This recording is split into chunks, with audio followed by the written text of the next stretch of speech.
The rock of cashel. You know, the rock of cashel. Yan.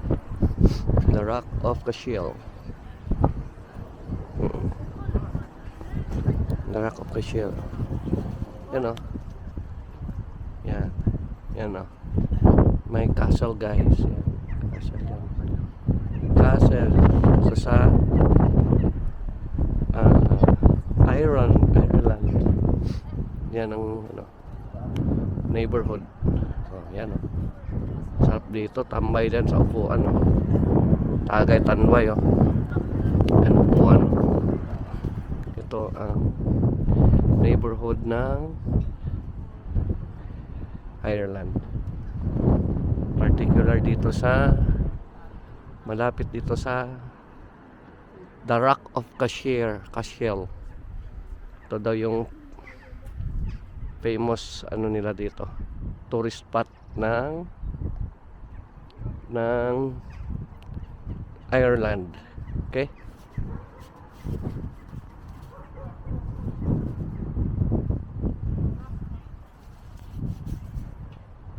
Samahan ako. Chora! Let's go! Dum. Yan o. Castle guys, oh. Literal na castle talaga. Lamig talaga. Mario Joseph. Lamig. Yan o, castle guys. Mama Bing. Pagod na.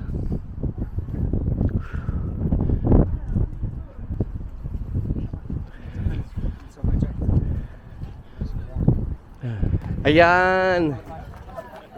Ganda. Woo! Yan guys, castle eh.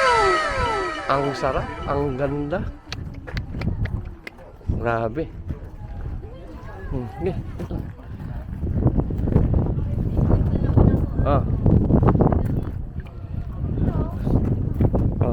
Pagkatapos ni Mami.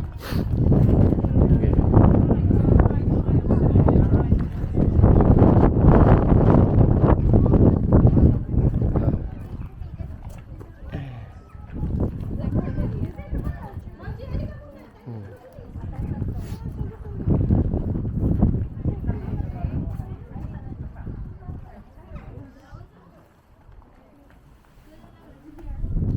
Grabe, ang ganda oh.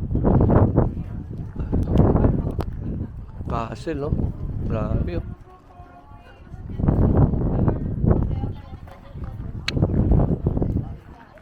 Grabe. Ikaw sunod na.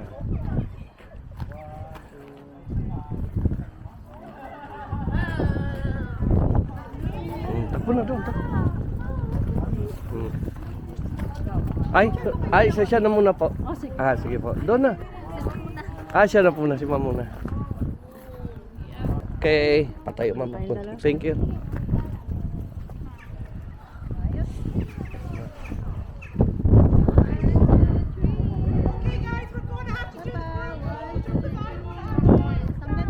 Sige po.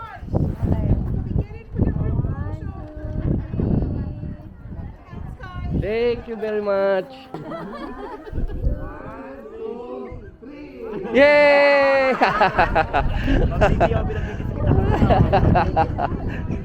Ay, nako. Grabe guys oh. Grabe ang ship dito sa Ireland no? Daming ships, kita niyo. Yan oh, mga ships, ang daming ships talaga. Parang Switzerland lang. Yan oh. Tsaka dami uwak. Uwak.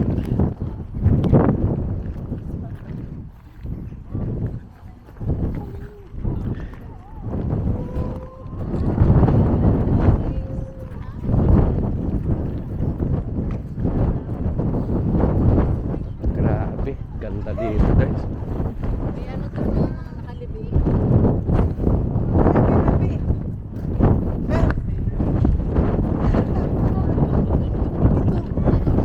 Grabe oh. Hangin oh.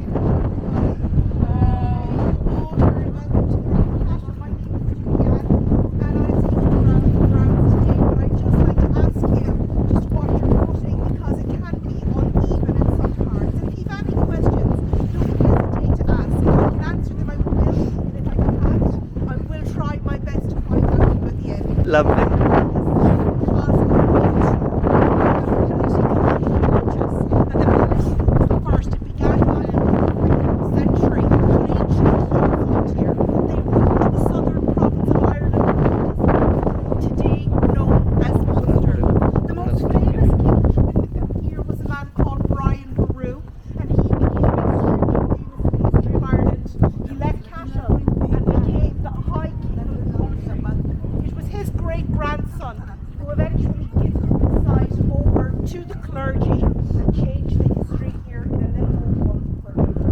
Now, by giving this over to the clergy, he believed he was improving his own credentials. He was really making sure he was going to go to heaven. So all the buildings that we see today, they're from the second history. They're all religious or ecclesiastical. Not much remains from the king's time. Once the clergy built what we're going to physically see here today, they used the rock of Cashel as a working and active site up until the year 1749. But in that year, the years leading when they eventually felt that the rock of Cashel was a cold and bleak place on which to live.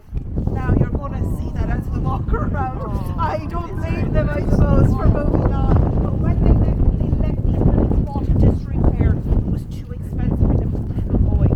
So eventually it was taken over by the state in 1869, and this is when conservation work began. Now, with the history of Cashel, in the Irish language, the rock of Cashel is known as Corrig Padraig, which translates to the rock of St. Patrick. It is believed that he came here in the 5th century, coming to spread the word of Christianity throughout the southern region of Ireland, and it is said he baptised King Angus on the grounds. As the baptism took place, like any archbishop, St. Patrick carried a staff or crosier. Through the service he had leaned on it, not realising the crosier, the point of it, was upon the king's foot. It is believed that he pierced right through the foot of the king, and believing that this was part of the baptism, it is said he suffered in silence. You can imagine the locals watching this happen, trying to be silent after death. So we do think that St. Patrick stayed here for some time. We like to think he did anyway. So why I'm telling you that story here is right here in the middle of the courtyard we have a high cross which is dedicated to St. Patrick. This one here is a concrete replica. The original they brought indoors in 1981 for protection, as it's 12th century made from sandstone, which is not ideal for the Irish climate. The original is in a restricted area. You won't see it today. It's identical to what we see here in the courtyard. Now the cross is made up of two pieces. We have the base stone and the cross sitting on top. The larger base stone is said to be much older than the actual cross. Some believe it was here from when the kings were living on the ground, and they may have used it as their coronation stone. The cross itself was unusual because in Ireland we would have Celtic crosses, the ones with the wheels on top. This is a Latin cross normally found in Italy. It's the only example of a Latin cross we find in Ireland today. On just here.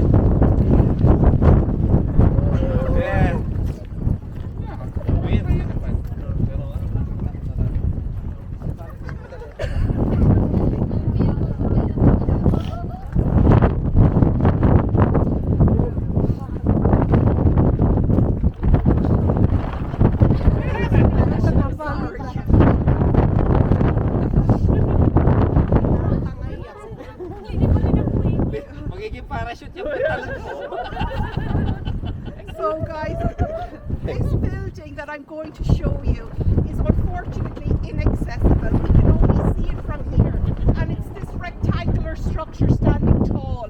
This is known as the Archbishop's Palace, 15th century, and was built to